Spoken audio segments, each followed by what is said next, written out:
बृहतो दिवो नोवान् भुवानोपनस्रजयः यज्ञप्रकटिष्ठवदुर्देवाकाप्तोनिवृधाविष्णो दीर्घवायुर्यमानाय ब्रह्मन्धामृतं जलारन्ते यज्ञं प्रत्यस्तात्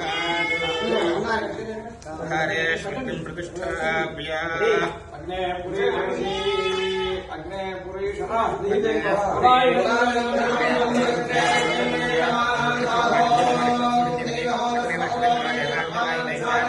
కొట్టం